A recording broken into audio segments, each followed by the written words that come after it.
Buena, cabros. Bueno, como ustedes son estudiantes de economía, les quería comentar sobre algo que escuché en la televisión. Bueno, sabemos que nos encontramos en una pandemia mundial, la desigualdad ha aumentado y muchas personas carecen de recursos para poder vivir, por lo que parlamentarios propusieron distintas medidas para poder generar ingresos para los más vulnerables, tal como el impuesto a los superricos. Este proyecto establece un pago único de impuestos a quienes tengan un patrimonio sobre 22 millones de dólares. Este impuesto se cobrará sobre el valor del patrimonio. Es una tasa de un 2,5%. Esto quiere decir que si tienes un patrimonio de 22 millones de dólares, tendrás que pagar 550 millones de dólares de impuestos. O por ejemplo, la familia Luxit, que tiene un patrimonio de 23 millones de dólares, tendrá que pagar un impuesto de 575 millones de dólares. Los diputados que apoyan este proyecto se basan en que esto financiará una renta básica de emergencia para el 80% más vulnerable del país. Esto sería algo bastante positivo, pero es un impuesto, así que no estoy segura de que si sea tan evidente lo positivo y lo negativo de esto. Sí, yo algo me manejo en el tema. He estado leyendo harto y la verdad es que no me gusta mucho. Yo también he estudiado un poco este proyecto y creo que estoy a favor de la idea. Mira, el proyecto me gusta por varias razones. La primera, y creo que es la razón más evidente, es que el proyecto podría hacer que el fisco recaude 6.500 millones de dólares. Eso es casi un 10% de todo el gasto público del 2020. Además, permitiría expandir el paquete fiscal que aprobó el gobierno de los 18.000 millones de dólares a un poco más de 24.000 millones de dólares. Eso sería un paquete de ayuda de casi un 10% del PIB y un porcentaje similar a lo que han gastado economía emergente en Europa. De hecho, según los cálculos de los que impulsan el proyecto, esta recaudación serviría para poder pagar un ingreso de emergencia por sobre la línea de la pobreza a casi 12 millones de personas y por 3 meses. Mira, yo a pesar de estar en contra, igual reconozco lo que dice Cristóbal. 6.500 millones de dólares en ayudas sociales adicionales es mucho dinero. Pero en Argentina aplicaron un impuesto muy similar al que quieren aplicar aquí y solo recaudaron un 68% de la meta. Creo que es muy poco para aplicar un impuesto tan grande. Pero mira, Bolivia, recaudaron más de un 50% de la meta. Ya, pero en Bolivia solo iban a tributar 150 personas. En Chile sería más de 1.500. Es mucho más fácil controlar a tan poca gente. También, solo 12 países de la OCDE aplicaban este impuesto en la década de los 90 y hoy solo lo hacen 3: España, Noruega y Suiza. De hecho, el jefe de política tributaria de ese organismo declaró que es un impuesto muy difícil de aplicar porque es muy difícil valorizar las fortunas de los superricos.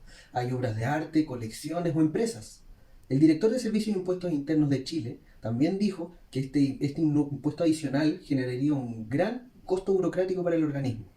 Habría que generar mecanismos para tasar, mecanismos para captar los recursos e incluso contratar agentes especiales en la tasación de los activos. Entiendo, pero miremos otros datos. Durante la pandemia, los ricos en Chile aumentaron su patrimonio en un 75% en promedio. Por ejemplo, la familia Luxi casi duplicó su patrimonio de 12.000 millones de dólares a 24.500 millones de dólares. Esto parece grotesco si lo comparamos con la realidad del país, pues según una encuesta de la UDP a julio del 2020, un 34% de los hogares del país declaró que antes de la pandemia los ingresos le alcanzaban a cubrir sus gastos, pero a la fecha los ingresos ya no eran suficientes para todos los gastos requeridos. Además, un 27% de los hogares no tenía ninguna persona ocupada trabajando. Si a eso le sumamos que el empleo informal ha aumentado y que el desempleo formal ha aumentado a las dos cifras, en mi perspectiva yo creo que es algo injusto. Algunos han ganado mucho durante la pandemia y otros han perdido demasiado en el mismo tiempo. Un impuesto a los super ricos podría ayudar a redistribuir la riqueza generada durante este tiempo y además le permitiría a los golpeados por la pandemia a sobrellevar la crisis en base a ayudas sociales. La verdad es que creo que es peligroso hablar de justicia en este contexto, puesto que estamos diseñando un impuesto específico para quitarle cierta parte de las fortunas a ciertas personas de nuestra sociedad. La verdad es que yo no lo veo ni justo ni legítimo en ningún contexto. Ya, está bien, pero debemos tener en cuenta que todo componente tributario debe tener un sentido redistributivo. Incluso John Rawls señalaba algo parecido. Se debe generar una redistribución de la riqueza tal de poder disminuir las brechas de ingresos, que como sabemos se hace más pronunciada a medida que unos se hacen más ricos y otros se hacen más pobres. La pandemia precisamente ha generado esto. Los ricos se hacen más ricos y el resto se empobrece. Un impuesto a la riqueza que grava a los super ricos quizás no disminuya sustancialmente la riqueza de los más adinerados, pero sí que va a ayudar a que los pobres no sean más pobres. Parece que no es tan simple este tema. Pero ¿y qué han dicho las organizaciones y los especialistas de este impuesto? Bueno, algunos organismos como la ONU han señalado que este impuesto sería una señal correcta en varios sentidos. Primero, dicen que este impuesto ayudaría a costear ayudas sociales y a fortalecer los planes fiscales que le hacen frente a la pandemia. Y también se plantea que en muchos países, sobre todo en Latinoamérica, las élites económicas están muy desprestigiadas, por lo que un aporte adicional al fisco podría hacer que la percepción de distancia social entre ricos y pobres se disminuya. Mucho se ha hablado de que el FMI, un organismo especializado, avaló esta medida, pero eso no es cierto. Lo que el FMI señaló es que luego de haber aplicado progresividad en el impuesto a la propiedad, a la renta o a la herencia, y estos no hayan sido eficientes para recaudar más recursos, economías avanzadas y desarrolladas podrían aplicar un impuesto a los súper ricos. De hecho, el FMI señaló que para economías emergentes como la nuestra, lo que se debería hacer es que se mejore la capacidad fiscal de captar los recursos de los impuestos existentes y no agregar un impuesto adicional a la carga fiscal. Pero mira, Emanuel Sáez, profesor de Economía de la Universidad de California en Los Ángeles, señaló que estos impuestos que se deberían aplicar, puesto que los millonarios deben pagar proporcionalmente lo mismo que los más pobres, pero los ricos eluden, y también los pobres pagan proporcionalmente más, puesto que pagan impuestos al consumo como el IVA. Ya, pero lo que señala Sáez es para la economía de California en Estados Unidos. No creo que sea muy fácil extrapolar sus resultados a unos resultados en Chile.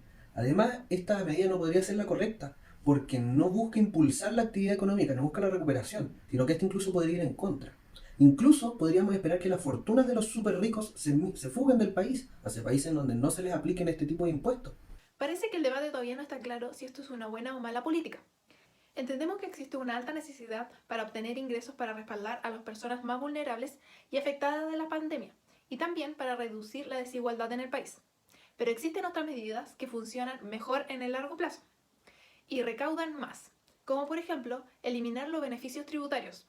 Se estima que es posible recaudar 200 veces más que el impuesto a los superricos.